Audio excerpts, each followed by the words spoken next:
करते हैं, जैसे यह जीभ पे रखते हैं, तो क्या होता है, हमें पता लगता है खट्टा है, मीठा है, किस तरह का स्वाद है, उसको हम रिकॉग्नाइज कर पाते हैं। उसके बाद आता है स्किन। स्किन जैसे सपोज कि आपका एकदम गर्म पानी में हाथ चला गया, तो क्या आपको फील होता है कि हाँ, ये पानी गर्म है? ठंडे के अंदर हाथ गया, हाँ, आपको फील हुआ, महसूस हुआ, आपको पता लगा कि ये पानी ठंडा है या गर्म है ना? या जैसे एसी ऑन किया तो एकदम से ठंडी हवा आई, तो हमारी बॉडी को हमा हमें क्या हुआ, महसूस हुआ कि हाँ, ठंडक महसूस हो रही है। और स्किन को हमारी बॉडी का थर्ड किडनी भी कहा जाता है। ओके, तो ये 5 सेंस ऑर्गन से हम क्या बाहरी वातावरण ज्ञान प्राप्त करते हैं। प्रिया मैम, ये रिकॉर्डिंग शुरू हो गई है, केवल आपको बताना था। ओके सर, तो मैं एक बार स्टार्टिंग से कर लेती हूँ ताकि कुछ ज्यादा नहीं छूटा है। ठीक है सर? हाँ जी जी, स्टार्टिंग से कर लीजिए। यस, शुरू से कर लीजिए एक बार। हाँ जी, मेरा सब्जेक्ट है एनाटॉमी एंड फिजियोलॉजी। ओके, नमस्कार, मेरा नाम है प्रिया भाटी। और अभी सर ने जिस तरह से प्राकृतिक चिकित्सा के बारे में पढ़ाया, आप सभी को समझ में आया होगा। और और आगे हम विस्तार से जानेंगे। सिंपल वे में ऐसे कह सकते हैं कि प्रकृति के द्वारा हम किस प्रकार से अपने शरीर को बेहतर और स्वस्थ रख सकते हैं, और अगर कोई रोग आ जाए तो किस तरह से प्राकृतिक चीजों से ही, प्रकृति द्वारा ही हम उस रोग का निवारण कर सकते हैं। और प्रकृति के साथ जुड़ना, इसके अंदर हम भौतिक, मानसिक, आध्यात्मिक तीनों दृष्टिकोण से हम हमारे शरीर को स्वस्थ बनाए रखते हैं। उसके बाद में आते हैं, which are the 5 elements our body is made with. कि हमारी बॉडी में, हमारा शरीर जो है वो कहा जाता है कि 5 तत्वों से मिलकर बना हुआ है। ओके, तो हम सभी पहले हाथ इस तरह से कर देंगे कैमरे के आगे, और मन में बोलना है, एक वर्ड है भगवान। इस पांचों तत्व को याद नहीं रख पाते हैं, कई बार समझ नहीं आता, अच्छा ये पृथ्वी है, अच्छा नहीं ये पृथ्वी है, कंफ्यूज हो जाते हैं। तो इस कंफ्यूजन को दूर करने के लिए एक सबसे अच्छा तरीका है, एक बड़ा प्यारा वर्ड है भगवान। भ, ग, व, आ और न। भ से हो गया भूमि, ग से गगन, व से वायु, आ से अग्नि, न से नीर या जल, earth, sky, air, fire and water. पृथ्वी, आकाश, हवा, अग्नि और जल, ये 5 तत्वों से हमारा शरीर मिलकर बना है। हमारा शरीर का स्वस्थ रहना इन 5 तत्वों पर निर्भर करता है। कोई भी तत्व अगर हमारे शरीर में अगर अधिक हो जाता है तब भी हानिकारक है, और वह कम हो गया तब भी वह हानिकारक है। तो इन पांचों तत्वों का संतुलन अति आवश्यक है। और इन पांचों, एक होता है मुद्रा विज्ञान। जैसे कई बार हम इस तरह से मुद्रा लगा दी, ज्ञान मुद्रा, तो इनको रेगुलेट भी कर सकते हैं, हमारे तत्वों को रेगुलेट करने के लिए। तो आप जो प्राणायाम है, फोर्थ पेपर, उसके अंदर आप जानेंगे। तो अभी जैसे मैं सजेस्ट करूंगी कि सारे अपने कमर सीधी करके बैठे, और ये जो ज्ञान मुद्रा होता है, एक हैंड फ्री होता है, तो इस तरह से कर सकते हैं ताकि हमारा कंसंट्रेशन लेवल बढ़े। जो हम ये सब पढ़ रहे हैं वो उसे बहुत अच्छे से हम कैप्चर कर सके। ओके, उसके बाद में what is sense organs and name them. Sense मतलब ये जो हमारा बाहरी एटमॉस्फेयर है, उसको हम कैसे जानते हैं कि बाहर क्या हो रहा है, क्या है ना? हम कैसे सुन रहे हैं, ये क्लास हो रही है तो कैसे हम देख पा रहे हैं। Sense organ help us to receive and respond to our surroundings. हमारी चारों तरफ जो क्या हो रहा है, जो वातावरण है, उसका हमें ज्ञान कराते हैं, और वापस हम रिस्पॉन्ड भी कर पाते हैं। These are 5 sense organs: eyes, ear, nose, tongue and skin. तो क्या हो गया, कानों से हम सुनते हैं, जैसे आप मेरी बात सुन पा रहे हैं।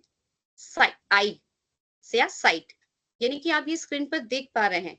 आंखों की मदद से स्मेल, यानी कि गंध, वो कोई भी हो सकती है, अच्छी या बुरी, तो उसे हम कहते हैं गंध। टेस्ट, यानी कि हम कुछ भी खाते हैं, पीते हैं, तो उसका एक हमारा टेस्ट आता है, खट्टा है, मीठा है, कड़वा है, ठीक है। टच यानी कि ठंडा है, गरम है। जैसे हम ठंडे पानी में हाथ डालते हैं तो हमें क्या फील होता है? बहुत ठंडा है। गरम पानी में हाथ डाला तो हमें पता लगा। कैसे पता लगा? टच से, छूने पे पता लगा, है ना? और ये जो हमारा स्किन है, वह हमारा थर्ड किडनी भी कहा जाता है बॉडी का। अब आता है what should we do to manage a machine. देखो एक सिंपल क्वेश्चन किया गया है कि एक मशीन को मैनेज करने के लिए हम क्या करते हैं? सोचो क्या कर सकते हैं? सपोज सबसे पहले कि वो काम करते रहना चाहिए, उसमें ऑयलिंग होना चाहिए, उसका सर्विसिंग होना चाहिए, ये सब ना सेम हमारा बॉडी भी क्या है? एक मशीन है।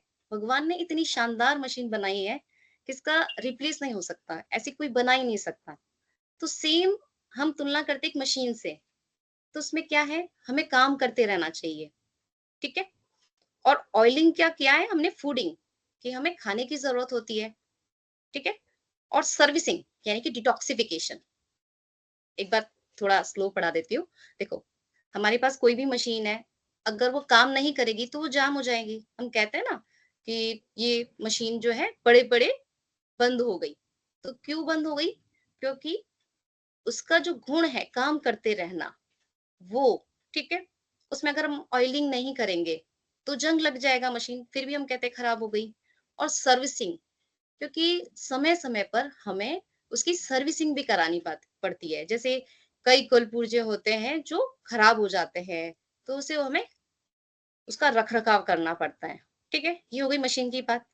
सेम एज़ हमारा शरीर, हमें हमेशा काम करते रहना चाहिए। यानी कि अभी हमारी कैसी लाइफ हो गई? सेडेटिव लाइफ हो गई है। ज़्यादा से ज़्यादा हमारा वर्क लैपटॉप पे, इस पे हो गया है। ठीक है? तो अब हम उसकी क्या करें? तो हमें एक्सरसाइज करनी चाहिए। जैसे हम बैठे हैं, ठीक है? टेबल चेयर पे सपोज़, तो हम क्या कर सकते हैं? हम बैठे-बैठे छोटी-छोटी एक्सरसाइज कर सकते हैं। हम पैरों के पंजों को हिलाते हैं, तो हमारा ब्लड सर्कुलेशन सीधा ऊपर की तरफ आता है। तो अगर हम छोटी-छोटी एक्सरसाइज अगर हम बैठे-बैठे भी करते हैं, ज़रूरी नहीं है कि एक्सरसाइज के लिए आप अलग से 1 घंटा दो या आप गार्डन जाओ। आप जा सकते हो तो इट्स वेरी बेटर। बट अगर नहीं है, तो हमें ऐसे ऑप्शंस ढूँढने हैं ताकि हमारा शरीर स्वस्थ रहे। आपको कोई नहीं कहता कि आप गार्डन में 1 घंटा बिताओ। आप अपने स्थान पे ही वॉकिंग कर लिया करो। ये कुछ छोटे-छोटे टिप्स हैं। ये एक्सरसाइज कर सकते हैं हम ऐसे। फिर है फूडिंग। फूडिंग के अंदर इंक्लूड किया है एयर, वाटर एंड फूड। जो हम श्वास ग्रहण करते हैं, ऑक्सीजन, उससे हमारा शरीर स्वस्थ रहता है। जो हम पानी पीते हैं, शुद्ध पानी, वो भी हमें एनर्जी देता है। फूड जो हम खाना खाते हैं, उससे भी हमें एनर्जी मिलता है। ठीक है? वाटर एनर्जी नहीं देता, मतलब उसका फ्लो बढ़ाता है। हमारे शरीर में रक्त का पूरा जो संचरण है, वो बढ़ाता है और डिटॉक्सिफिकेशन में सहायक होता है ना? अब होता है डिटॉक्सिफिकेशन।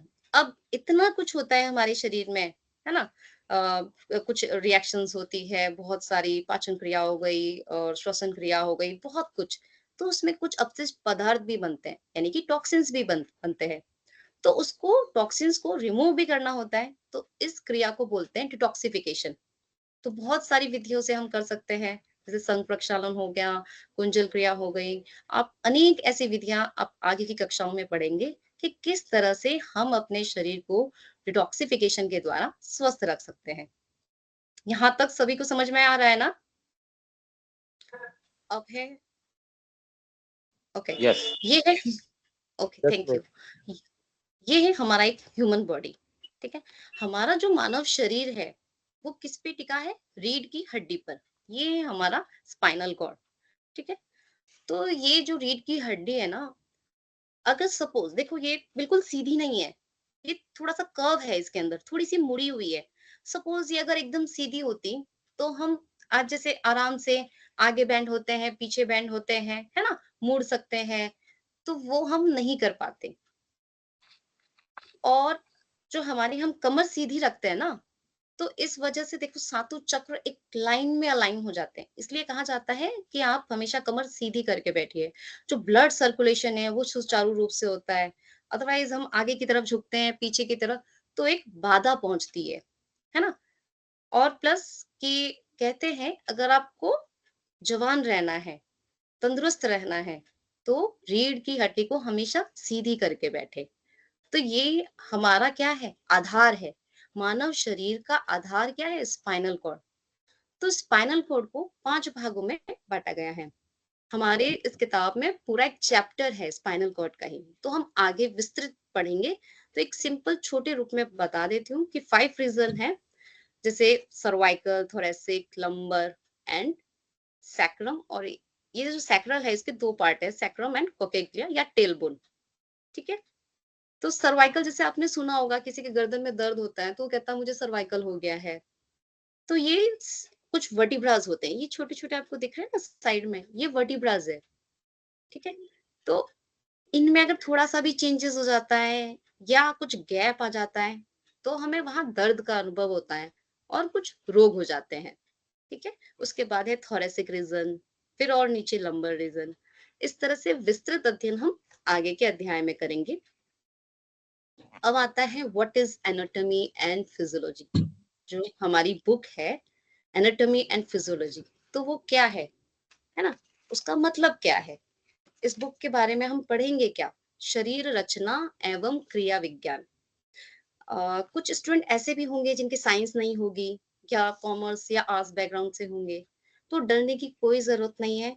बड़े आराम से समझने की कोशिश करेंगे क्योंकि हम इस किताब में क्या है, हमारे शरीर के बारे में, उसके बारे में जानना है। तो इट्स वेरी इजी, अपने शरीर के बारे में ही जानना है। तो कोई भी स्टूडेंट आज से ये नहीं कहेगा कि मैं साइंस बैकग्राउंड से नहीं हूँ। ठीक है? ये नहीं समझना है। अब आप अपने हाथ के बारे में जानना है। ठीक है? तो ये कोई बहुत पुरानी या ऐसी कोई बहुत बड़ी चीज़ नहीं है, कोई नई चीज़ नहीं है। रोज़ आप अपने हाथ को देखते हैं, रोज़ आप खाना खाते हैं, रोज़ आप श्वास लेते हैं, तो वो कैसी प्रक्रियाएँ होती हैं, हमारी बॉडी में कौन-कौन से अंग उसके लिए सहायक है और ये प्रक्रियाएँ कैसी होती है, वो हम जानेंगे और बिल्कुल आराम से जानेंगे और एकदम ईज़ीएस्ट वे में। तो एक की परिभाषा देख लेते हैं। Anatomy is internal and external structures of the body and their physical relationship. यानी कि शरीर की रचना एवं उसके विभिन्न अंगों के पारस्परिक संबंधों का अध्ययन किया जाता है। हमारा बॉडी का स्ट्रक्चर क्या है, सबसे पहले तो ये। फिर उसके अंदर जो विभिन्न अंग है उसका संबंध कैसा है, उनके जैसे कि ये कंधा है, ठीक है, इसकी हड्डी यहाँ से जुड़ी हुई है। तो इस तरह की पूरी हम ये संरचना, हमारी शरीर की संरचना को हम जानेंगे। Physiology, study of the functions of those structures, यानी कि शरीर में उत्पन्न होने वाली विभिन्न क्रियाओं का अध्ययन किया जाता है। अब हमारे शरीर में कितनी सारी क्रियाएं होती हैं। हम खाना खाते हैं, खाना पचता है, तो वो भी क्या है, एक पाचन क्रिया। ठीक है? तो हम इस क्रियाओं को समझेंगे कि हम जो खाना खाते हैं वो कहाँ जाता है, कैसे पचता है, कौन-कौन से जूसेस उसमें सहायक है, कौन-कौन से अंग इसके अंदर योगदान देते हैं। जैसे श्वसन क्रिया हो गई, श्वास लेते हैं, जिसे हम श्वास लेते हैं तो कौन-कौन से अंग उसमें सहायक है। ठीक है? इस तरह से ये सब विस्तृत रूप से हम पढ़ेंगे। नेक्स्ट चैप्टर हमारा आता है सजीवों के लक्षण। ठीक है? सजीव और निर्जीव। प्लीज अपने आप को म्यूट कर लें, किसी का माइक ऑन रह गया है।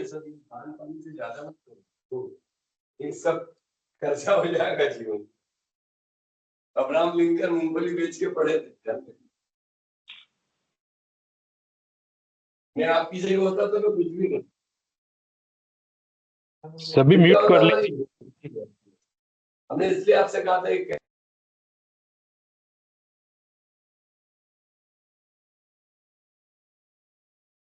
प्रिया मैम आप अनम्यूट कर लीजिए एक बार। प्रिया मैम आप अनम्यूट कर लीजिए, हमने सबको म्यूट।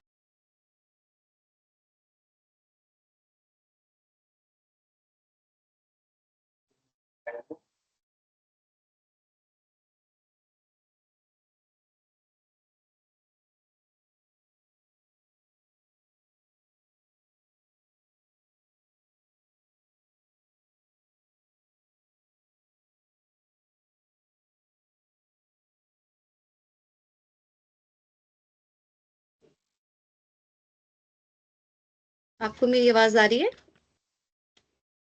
अभी आ रही यस है मैम। अभी तुरंत। ओके। यस मैम हाँ, आ रही है। ठीक है, सुनिए आप, क्योंकि आपकी आवाज आएगी तो फिर मेरी आवाज नहीं आ पाएगी और कंफ्यूजन हो जाएगा और समझ में कुछ नहीं आएगा। ठीक है, और जो फ्लो हो रहा था ना वो टूट जाता है।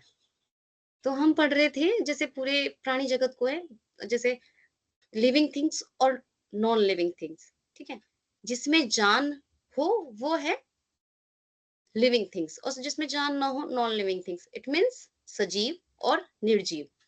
ठीक है, सजीव जैसे मनुष्य हो गया, जानवर, पेड़ पौधे, ये सभी आ गए।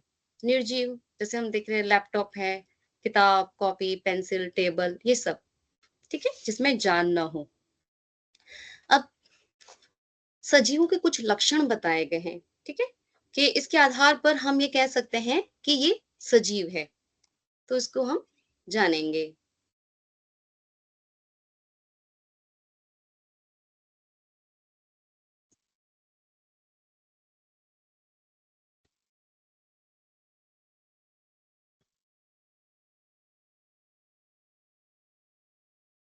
आपको अब ये दिख रहा है लिविंग थिंग्स? मैम कुछ लिखा हुआ नहीं है, ऐसे ब्लैक बोर्ड दिख रहा है, इस अभी तो लिखा हुआ नहीं है मैडम, ब्लैंक है। एक क्लियर मिनट, क्लियर एक है। मिनट, एक मिनट, मैं स्टॉप शेयरिंग वापस से मुझे करना पड़ेगा, फिर करती हूँ। हाँ, ठीक है। अब दिखा रहा है लिविंग थिंग्स? नहीं, नो मैम। अभी स्क्रीन शेयर नहीं हुई मैम। ओके ओके ओके, हाँ नहीं हुआ, नहीं आई। शेयर नहीं हुआ। यस यस,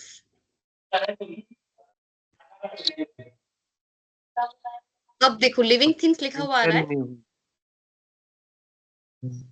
नहीं मैम। हाँ, ठीक अभी अभी आया। आ गया ना? हाँ दिख रहा है मैम। हाँ, तो इसके अंदर ये 10 कैरेक्टरिस्टिक्स हैं। ठीक है, जैसे गति, पोषण, श्वसन, उत्तेजनशीलता, अनुकूलता, वृद्धि, प्रजनन, कोशिकीय संरचना, उत्सर्जन और मृत्यु। ये 10 कैरेक्टरिस्टिक्स है। ठीक है, जिसे मैंने इंग्लिश में लिखा है। ये locomotion, nutrition, respiration, irritability, adoption, growth, reproduction and cellular structure, excretion and death. ये 10 कैरेक्टरिस्टिक्स हैं जिसके आधार पर कि भाई हम कह सकते हैं कि ये सजीव है। तो सबसे पहले जैसे हमारी बात करते हैं गति, लोकोमोशन, तो हम एक स्थान से दूसरे स्थान पर जा सकते हैं, है ना? तो वो हमारी गति हमें पता लगता है कि हम एक स्थान से दूसरे स्थान पर गए। अब पेड़ पौधे भी सजीव है, ये सबसे पहले बताया था जगदीश चंद्र बसु ने। उन्होंने एक प्रैक्टिकल किया था कि पेड़ पौधों के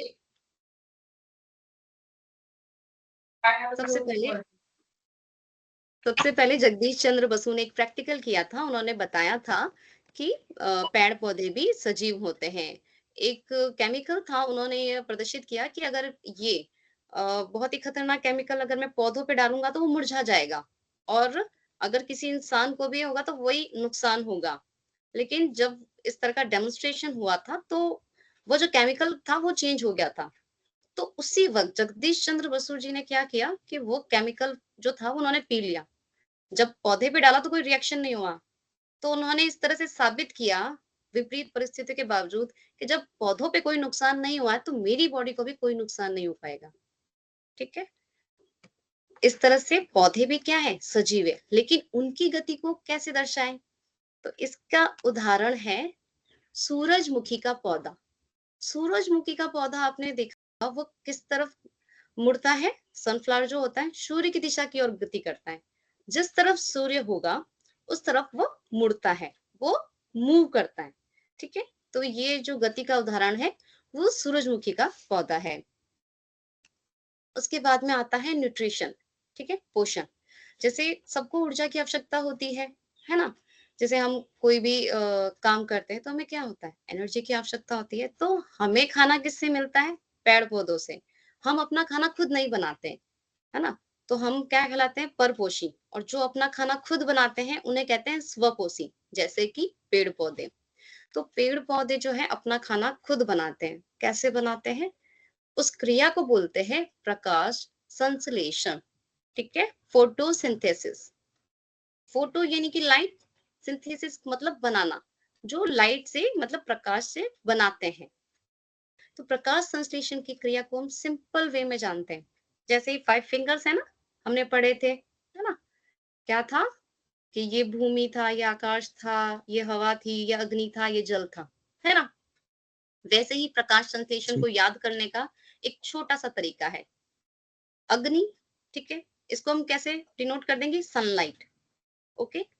एयर, एयर को कैसे डिनोट कर देंगे हम कि ये हो गया कार्बन डाइऑक्साइड। ये क्या था? आकाश। इसे हम डिनोट करते हैं कि पर्णहरित, पत्तियों में एक लवक होता है, एक पिगमेंट होता है, उसे बोलते हैं क्लोरोफिल या पर्णहरित। फिर होता है खनिज लवण और जल। जल और खनिज लवण जड़ों द्वारा अवशोषित होते हैं। पत्तियों में पाए जाने वाला पर्णहरित और वायुमंडल से कार्बन डाइऑक्साइड ली जाती है और सूर्य के प्रकाश की उपस्थिति में यह फोटोसिंथेसिस, प्रकाश संश्लेषण की क्रिया संपन्न होती है। इस क्रिया में यदि एक भी अनुपस्थित है तो वह क्रिया नहीं होगी। यानी अगर सनलाइट नहीं है तो भी फोटोसिंथेसिस नहीं होगा, कार्बन डाइऑक्साइड नहीं है तब भी नहीं होगा, क्लोरोफिल नहीं है तब भी नहीं होगा, जल नहीं है तब भी नहीं होगा, मिनरल्स हो। ठीक है, इन पांचों का होना अति आवश्यक है। यह क्रिया कहलाती है फोटोसिंथेसिस या प्रकाश संश्लेषण। यानी कि वायुमंडल से कार्बन डाइऑक्साइड, एक इक्वेशन में इसको बताया गया है 6CO2, यानी CO2 का, कार्बन डाइऑक्साइड का फॉर्मूला होता है CO2, कार्बन डाइऑक्साइड एक गैस होती है, ठीक है। एंड 12H2O, H2O जल को रासायनिक में ऐसे लिखते हैं H2O जल, ठीक है। उसके अंदर सूर्य की उपस्थिति और पर्णहरित की उपस्थिति में क्या बनाते हैं पेड़ पौधे? अपना भोजन। तो ये C6H12 and O6 ये एक भोजन का अणु है, एक स्टार्च के रूप में स्टोर होता है। और इस प्रकाश संश्लेषण की क्रिया में क्या निकलती है? ऑक्सीजन। O2 का मतलब है ऑक्सीजन और प्लस H2O यानी कि जल, ठीक है। इसलिए कहते हैं ना कि पेड़ पौधे क्या करते हैं? हमें ऑक्सीजन देते हैं। तो वो जो प्रकाश संश्लेषण की क्रिया होती है, वायुमंडल से इन्होंने लिया कार्बन डाइऑक्साइड और हमें रिवर्स में क्या दिया? ऑक्सीजन। ओके, एक थोड़ी सिंपल सी इक्वेशन है। एक बार वापस बता देती हूँ कि क्या होता है कि वायुमंडल से कार्बन डाइऑक्साइड ली, सूर्य के प्रकाश की उपस्थिति में, पत्तियों के अंदर पर्णहरित की उपस्थिति में, ठीक है, जड़ों द्वारा जल और खनिज लवण की प्रेजेंस में क्या बनाया? पेड़ पौधों ने अपना जो भोजन है उसे बोलते हैं फोटोसिंथेसिस की क्रिया, ठीक है। अब आता है श्वसन यानी कि रेस्पिरेशन। देखो, जो भी हम भोजन करते हैं अगर उसका ऑक्सीकरण नहीं होगा ना तो हमारा भोजन का कोई मीनिंग नहीं है। तो ऑक्सीकरण अति आवश्यक है। ऑक्सीकरण कैसे होगा? यानी कि ऑक्सीजन, है ना, भोजन प्लस ऑक्सीजन, उससे क्या निकलती है? ऊष्मा और ऊर्जा। तो वह कैसे?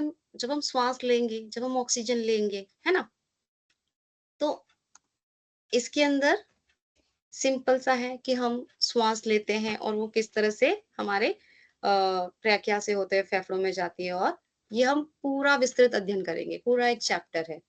तो अभी सिर्फ सिंपल कि हम सभी क्या लेते हैं? श्वसन लेते हैं, और श्वसन में क्या लेते हैं? ऑक्सीजन गैस, ठीक है। और ये भी बात बता दूं कि पेड़ पौधे भी श्वसन में ऑक्सीजन गैस ही लेते हैं। ओके, ये बात थोड़ी हजम नहीं होती है क्योंकि हमने शुरू से यही पढ़ा है कि कार्बन डाइऑक्साइड लेते हैं पेड़ पौधे, लेकिन आपको एक क्लियर ध्यान में रखना है, जब प्रकाश संश्लेषण की क्रिया होगी तब वो कार्बन डाइऑक्साइड लेते हैं, लेकिन सभी सजीव श्वसन में क्या लेते हैं? Oxygen gas. क्लियर हो गया? एक बार दोबारा बोल देती हूँ, सभी सजीव श्वसन में ऑक्सीजन गैस लेते हैं। ओके, अब आता है जी। इरिटेबिलिटी। इरिटेबिलिटी मतलब उत्तेजनशीलता। जैसे पौधों में अलग है और जैसे हमारे अंदर, एक देखो डायग्राम में मैंने प्रेस दिखाया गया, और एक बच्चा जो है जैसे ही हम उसका हाथ प्रेस पे जाएगा तो पीछे हट जाएगा क्योंकि उसे पता लग गया कि वो गर्म है ना। तो ये उत्तेजनशीलता कहलाती है। वैसे ही जैसे एक ये पौधा है छुई मुई का, जैसे ही हम इसे टच करते हैं इसकी पत्तियां क्या होती है? सिकुड़ जाती है। तो यह क्या है? इरिटेबिलिटी यानी कि उत्तेजनशीलता। या जैसे हम देख रहे होते हैं कोई हमारे आंख के आगे जैसे एकदम से हाथ आता है तो क्या होती है, हमारी आईलैशेस बंद हो जाती है। तो ये क्या है? तुरंत रिस्पॉन्ड किया, उत्तेजनशीलता, है ना? अब आता है अनुकूलता। अनुकूलता जैसे सर्दी है तो हम क्या कर लेते हैं? स्वेटर पहन लेते हैं। गर्मी है, पंखा चालू कर देते हैं। तो इस तरह से हमने क्या किया? अनुकूलन लिया, है ना? उसके बाद में आता है वृद्धि। वृद्धि के अंदर देखो, ये एक वृद्धि दिखाया गया है सजीव प्लांट में भी और मनुष्य में भी। एक बच्चा होता है, थोड़ा बड़ा होता है, फिर और बड़ा, फिर प्रौढ़ावस्था आती है, इस तरह से, ठीक है? कभी भी रिवर्स नहीं होता है ना?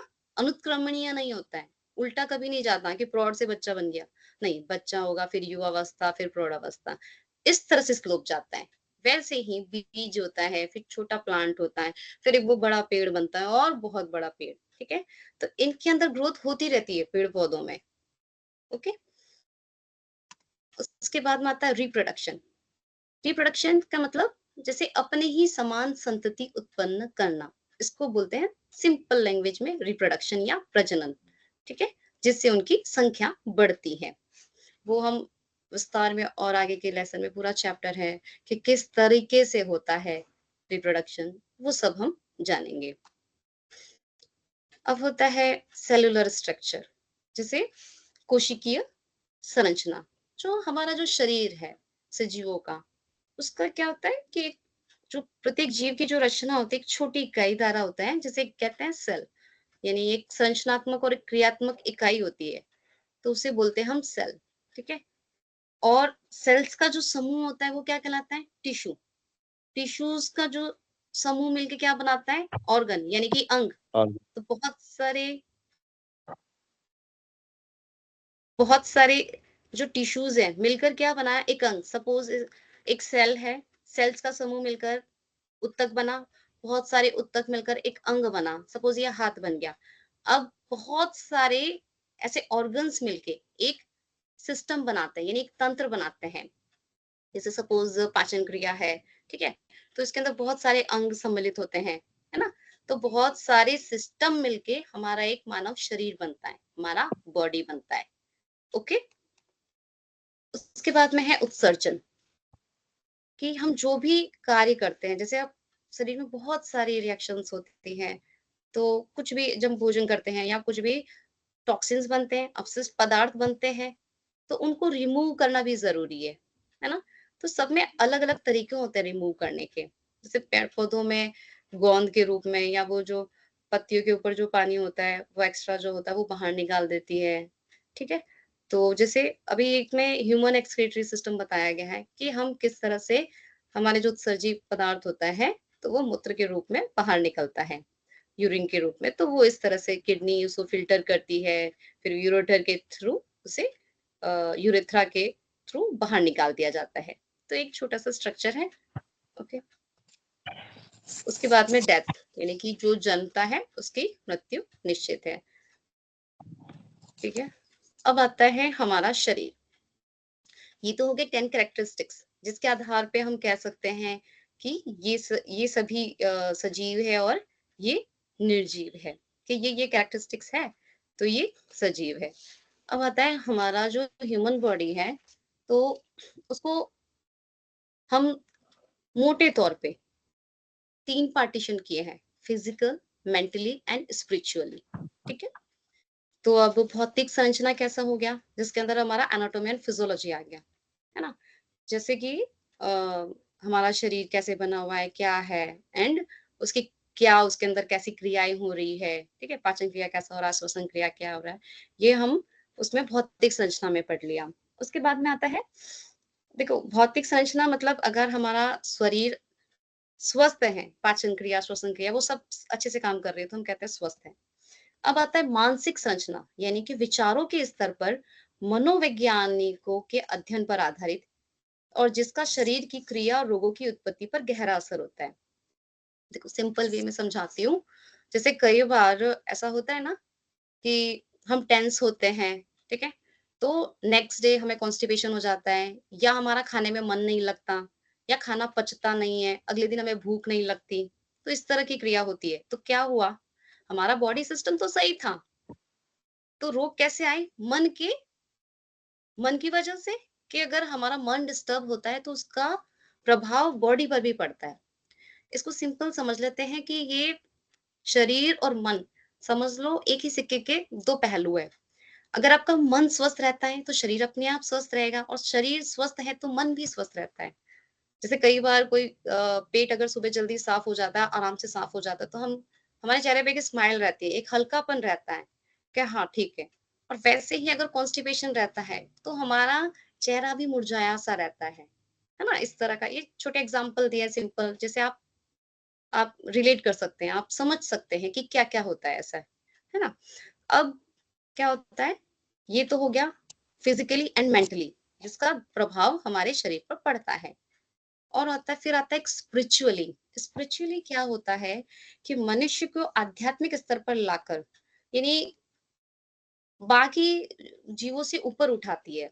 ऐसा समझ सकते हैं सिंपल वे में कि सभी के अंदर एक ईश्वर का विद्यमान है, ऐसा एक परम शक्ति जैसे हम, और वही अगर कोई फील करता है कि जो मुझ में है वही ईश्वर दूसरे में भी है, सब में एक ही ईश्वर का वास है, और वह खुद के लिए नहीं और दूसरों को भी वैसा ही, कि मुझे वैसे ही बात करना है कि अगर मैंने इसे किया तो जब मुझे बुरा लग रहा है तो उससे भी अच्छा नहीं लगेगा, परहित का सोचे, और वैसे ही फील करे कि एक जो शक्ति है वह सब में विद्यमान है, समान समदृष्टि से देखे। और आध्यात्मिकता के अंदर आप ऐसे रिलेट कर सकते हैं, कई बार कुछ लोग ऐसे होते हैं कि सब कुछ है लेकिन सेटिस्फेक्शन नहीं होता। तो सेटिस्फेक्शन कब आता है? जब हमारा आध्यात्मिक लेवल आता है ना? वो कैसे? जैसे हम किसी की निस्वार्थ सेवा करते हैं, तो हमारे चेहरे पे एक स्माइल सी आ जाती है ना? तो वो कब हुआ? क्योंकि हमारा क्या हुआ, अंदर से हमें आध्यात्मिकता लेवल पर हमें बहुत अच्छा लगा। तो कई बार हम किसी की निस्वार्थ सेवा करते हैं तो हम अपने आप खुश होते हैं, एक आनंद की अनुभूति करते हैं, वो है आध्यात्मिकता लेवल। ओके, तो आध्यात्मिकता आपको समझ में आ गया। तो इन तीनों का प्रभाव हमारे शरीर पे पड़ता है, फिजिकल और मेंटली तो हम दिखते हैं, ठीक है, आध्यात्मिकता लेवल नहीं दिखता, इसको महसूस किया जा सकता है। या आप ऐसे देखिए, जब हम किसी बच्चे की चोटी गूंथते हैं ना, 3 होते हैं, ठीक है, लेकिन जब वो चोटी गूंथी जाती है तो सिर्फ 2 ब्रेड 2 ही दिखाई देते हैं। जो स्पिरिचुअलिटी होती है वो दिखाई नहीं देती, या शरीर और मन तो दिखाई देता है, आध्यात्मिकता दिखाई नहीं देती, लेकिन वह हमारे अंदर क्या है, रमी हुई है, इस तरीके से कि उसके बिना हम अधूरे हैं, ठीक है। अब आता है कि हमारा जो मोटे तौर पे जैसे देखते हैं, तो शरीर रचना को अंदर जैसे एनाटॉमी और फिजियोलॉजी, तो फिजियोलॉजी के अंदर बहुत सारे तंत्र बताए गए हैं। एनाटॉमी के अंदर मोटे तौर पे विभिन्न भागों को आधार मानकर, जैसे सिर, गर्दन, ठीक है, और ये वक्स एंड पेट और हाथ और पैर, इस भागों में बांटा गया है। और फिजियोलॉजी के अंदर इस प्रकार के तंत्र बताए गए हैं, जैसे skeletal system, muscular system, circulatory system, digestive system, respiratory system, excretory system, reproductive system, ठीक है, एंड नर्वस सिस्टम। तो ये सारे सिस्टम मिलाकर, ठीक है, हमारा शरीर बनाते हैं, पूरा एनाटॉमी एंड फिजियोलॉजी। ओके, तो ये सारी चीजें हम विस्तार से आगे की क्लासेस में हम पढ़ेंगे। ओके, अब यहाँ तक किसी को समझ में आ गया है? सबको अच्छे से समझ में आया? आपके जो भी सवाल हैं, 1 बाय 1 करके पूछिए।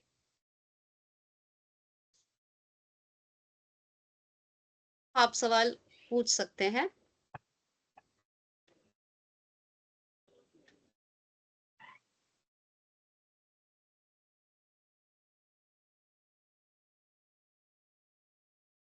मैडम मैं रिकॉर्डिंग बंद कर देता हूँ।